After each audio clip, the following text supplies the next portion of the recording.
Welcome back to Abhraya Holistic Healing. I hope you all are doing well. And from now onwards मैं आपको अलग अलग बीमारियों के बारे में बताऊंगी और उनके लिए आप क्या क्या नेचुरोपैथी ट्रीटमेंट्स ले सकते हैं, उसके लिए आपको क्या क्या योगासनास आपके लिए बेनिफिशियल है और आपको उसके लिए क्या क्या डाइट फॉलो करनी है। तो आज मैं आपको डायबिटीज़ के बारे में बताऊंगी और उससे रिलेटेड नेचुरोपैथी ट्रीटमेंट्स। डायबिटीज़ की नॉलेज तो आजकल सभी को होती है, पर क्या आपको पता है कि जो डायबिटीज़ है वो एक ग्रीक वर्ड है जिसका मतलब है बहते हुए लिक्विड में शुगर का प्रेजेंट होना। According to ICMR study in 2023 हमारे देश में 10 करोड़ लोगों को डायबिटीज़ है और अगर अभी भी हमने इसे कंट्रोल नहीं करा तो ये नंबर बढ़ता ही जाएगा। तो अब हमें डायबिटीज़ को कंट्रोल करना है तो हमारे अपने लाइफस्टाइल में कुछ चेंजेस करने पड़ेंगे, जैसे कि टाइम पे सोना, टाइम पे उठना, टाइम पे खाना खाना, योगा करना, एक्सरसाइज करना। टाइम पे खाना, टाइम पे सोना तो सभी को चाहिए, चाहे वो डायबिटिक है चाहे वो नहीं है। वैसे तो यूजुअली हमें रात का डिनर सनसेट से पहले कर लेना चाहिए, क्योंकि सनसेट के बाद हमारा जो मेटाबॉलिज्म है वो स्लो डाउन हो जाता है, यानी कि हमारी जो पाचन क्रिया है वो धीमी हो जाती है। लेकिन क्योंकि आजकल का हमारा लाइफस्टाइल ऐसा है तो एटलीस्ट हम इतना तो कर ही सकते हैं कि सोने से हम 2 घंटे पहले खाना खा लें, ताकि सोने तक हमारा खाना डाइजेस्ट हो जाए और हमें सोने में कोई प्रॉब्लम ना आए या कोई डिस्टर्बेंस ना हो। और हमें टाइम पे सोना भी बहुत ज़रूरी है। हमें मैक्सिमम 11 बजे तक सो जाना चाहिए, क्योंकि जब हम सोते हैं तो तब हमारी बॉडी से एक मेलाटोनिन नाम का हार्मोन रिलीज होता है, जिसे हम कॉमन टर्म में हीलिंग हार्मोन भी बोलते हैं।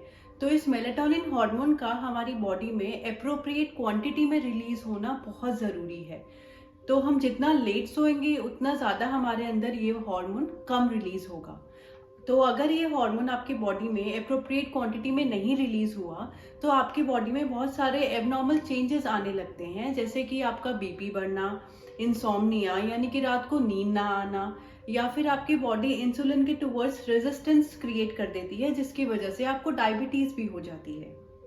तो जब हमारी बॉडी में ग्लूकोज का मेटाबॉलिज्म इम्बैलेंस हो जाता है और हमारे ब्लड टेस्ट में शुगर डिटेक्ट होता है यानी शुगर पाया जाता है, तो हमें अक्सर डायबिटिक बोल दिया जाता है। हमारी बॉडी में पैनक्रियास प्रेजेंट होता है जो कि इंसुलिन रिलीज करता है हमारी बॉडी में ग्लूकोज मेटाबॉलिज्म के लिए, यानी ग्लूकोज को यूटिलाइज करने के लिए। पर पैनक्रियास की इम्प्रॉपर फंक्शनिंग की वजह से हम डायबिटिक हो जाते हैं। डायबिटीज जो है वो 2 तरह की होती है, type 1 and type 2। Type 1 diabetes को हम जुवेनाइल डायबिटीज भी बोलते हैं, क्योंकि ये वाली टाइप की जो डायबिटीज है ये मोस्टली 14 साल से कम उम्र के बच्चों को ही होती है और ये अक्सर जेनेटिक डिफेक्ट की वजह से ही होती है। टाइप 1 डायबिटीज में क्या होता है कि जो आपकी बॉडी में पैनक्रियास प्रेजेंट है वो इंसुलिन को या तो पार्शियली प्रोड्यूस करता है या बिल्कुल ही प्रोड्यूस नहीं करता है। इसके मेडिकल ट्रीटमेंट के लिए आपको इंसुलिन का इंजेक्शन हर रोज लेना पड़ता है। टाइप 2 डायबिटीज अक्सर मिडिल एज लोगों को होती है, या फिर उन लोगों को होती है जो लोग बहुत ज़्यादा स्ट्रेस लेते हैं, या फिर जो लोग ओवरवेट हैं यानी कि ओबेसिटी है जिन्हें, या फिर उन लोगों को होती है जिनकी डाइट खराब है, जो लोग फैट्स, शुगर्स और स्टार्च को बहुत ज़्यादा कंज्यूम करते हैं अपनी डाइट में। ये सब खा के हम अपने डाइजेस्टिव सिस्टम को इतना ओवरलोड कर देते हैं जिसकी वजह से पैनक्रियास को ओवरवर्क करना पड़ता है उन सब चीज़ों को डाइजेस्ट करने के लिए। बट अगर फिर भी हम अपने डाइट को नहीं सुधारते तो विद टाइम क्या होता है कि पैनक्रियास जो है इवेंचुअली स्लो डाउन हो जाता है। सो इन शॉर्ट पैनक्रियास की जो एफिशिएंसी है वो कम हो जाती है, या फिर हमारी बॉडी में फैट टिश्यूज प्रेजेंट होने की वजह से हमारी बॉडी इंसुलिन के टुवर्ड्स रेजिस्टेंट हो जाती है, जिसकी वजह से फिर से हमारा शुगर के मेटाबॉलिज्म में हिंड्रेंस हो जाती है, जिसकी वजह से हमारी बॉडी में ग्लूकोज यूज नहीं हो पाता और हमारे ब्लड में ग्लूकोज का लेवल बढ़ जाता है, जिसकी वजह से फर्दर ब्लड टेस्ट करवाने के बाद हमें डायबिटिक बोल दिया जाता है। हमें अपनी बॉडी में शुगर लेवल को कंट्रोल करना बहुत ज़रूरी है। अगर हम अपने शुगर लेवल को नहीं कंट्रोल करते हैं तो उसकी वजह से और भी प्रॉब्लम्स हो सकती हैं, जिसे हम कोमॉर्बिडिटीज भी बोलते हैं, जैसे कि neuro problems, I problems, kidney problems, high BP, heart problems, loss of sensory nerves functions, skin infections and importance. जब आपको ये सब सिम्टम्स दिखने लगे तो आपको ब्लड टेस्ट ज़रूर कराना चाहिए, जैसे कि बिना रीज़न के वेट लॉस होना, जल्दी से थक जाना, इरिटेट होना या गुस्सा करना बात बात पे, जेनाइटल एरिया में बार बार इन्फेक्शन होना या फिर यूटीआई होना, मुंह में बार बार इन्फेक्शंस होना, स्किन इन्फेक्शंस बहुत फ्रिक्वेंटली होना, आपको पैरों में जलन होना या टिंगलिंग होना या नम्बनेस होना, एकेंथोसिस नाइग्रिकेंस, इरेक्टाइल डिसफंक्शन या फिर आई प्रॉब्लम्स। हम डायबिटीज़ को पूरी तरह ठीक तो नहीं कर सकते, लेकिन हम अपने शुगर लेवल को तो ज़रूर कंट्रोल कर सकते हैं through naturopathy treatments and diet modification.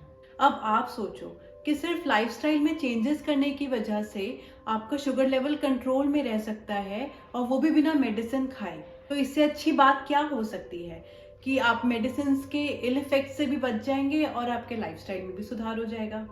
आपको लाइफस्टाइल ही तो चेंज करना है। चलिए अब हम जानते हैं डायबिटीज़ रिलेटेड नेचुरोपैथी ट्रीटमेंट्स के बारे में।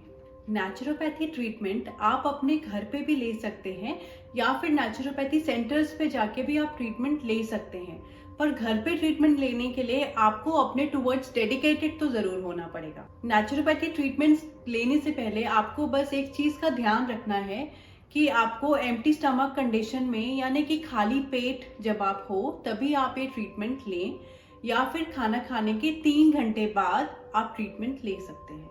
तो सबसे पहले आपको सुबह वॉशरूम जाने के बाद, यानी पेट साफ होने के बाद अनीमा लेना है। अनीमा लेने के बाद आपको मड पैक लगाना है अपने एब्डोमेन एरिया में आधे घंटे के लिए। उसके बाद आपको हिप बाथ लेना है 20 मिनट के लिए। इन तीनों ही प्रोसेस का जो लिंक है वो मैंने डिस्क्रिप्शन बॉक्स में मेंशन किया है। उसके बाद आप लाइट एक्सरसाइज कर सकते हैं या फिर वॉक पे भी जा सकते हैं। ये जो प्रोसेस है ये तो आपको हर रोज ही करना है। इसके अलावा जो बाकी की ट्रीटमेंट है वो आप अपने टाइम के हिसाब से एडजस्ट कर लेना। बस आपको ये ध्यान रखना है कि आप एम्प्टी स्टमक कंडीशन में होने चाहिए ट्रीटमेंट लेते वक्त, यानी आपका पेट खाली होना चाहिए। नेक्स्ट आता है हॉट वाटर इमर्शन। इस प्रोसेस में आपको क्या करना है कि आपके घर में जो बाथटब प्रेजेंट है उसमें आपको गर्म पानी डालना है और उसमें आपको लेटना है। लेटते वक्त आपका जो नेक से ऊपर का हिस्सा है ये पानी से बाहर होना चाहिए और बाकी का हिस्सा पानी के अंदर। उसके बाद आपको अपने सर पे एक गीली टॉवल जो कि ठंडे पानी में डाल के निचोड़ा हुआ होना चाहिए, वो टॉवल आपको अपने सर पे रखना है थ्रू आउट द प्रोसेस। जो आप टब में गर्म पानी लेंगे वो पानी बहुत ज़्यादा गर्म नहीं होना चाहिए, बस गुनगुने पानी से थोड़ा सा ज़्यादा गर्म होना चाहिए। और ये प्रोसेस आप 30 मिनट के लिए कर सकते हैं, जिसकी वजह से एज अ रिजल्ट आपकी बॉडी में प्लाज्मा रेनिन, प्लाज्मा कॉर्टिसोल और एल्डोस्टेरोन की एक्टिविटी स्लो डाउन होती है, जिसे आप कॉमन टर्म में स्ट्रेस हार्मोन भी बोल सकते हो। स्ट्रेस हार्मोन्स की जो एक्टिविटी है वो स्लो डाउन हो जाती है, जिसकी वजह से आपकी बॉडी से इंटरनल और एक्सटर्नल स्ट्रेस से रिलीफ मिलता है।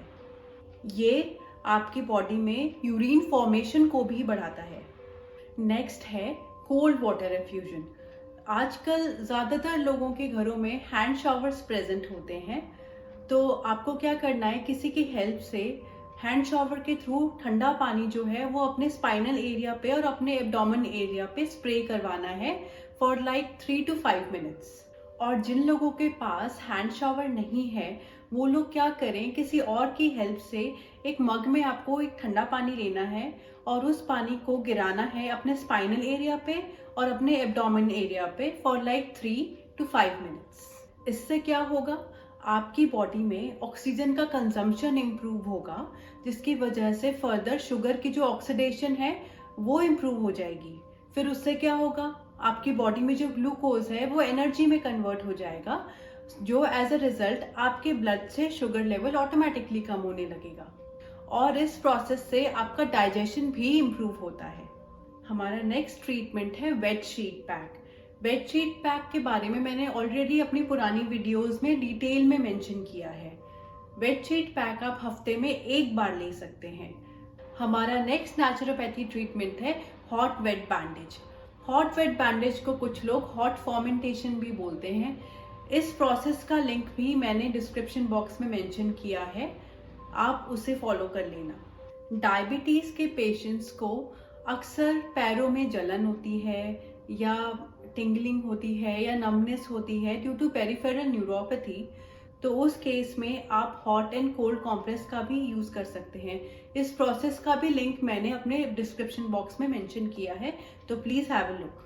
तो आपको जब भी इस तरह के सिम्टम हो पैरों में कि नमनेस हो रही है, टिंगलिंग हो रही है या जलन हो रही है, तो आप इस प्रोसेस को डेफिनेटली यूज़ करें। तो ये थे हमारे नेचुरोपैथी ट्रीटमेंट्स डायबिटिक पेशेंट्स के लिए, जो कि आप अपने घर में इजीली फॉलो कर सकते हो।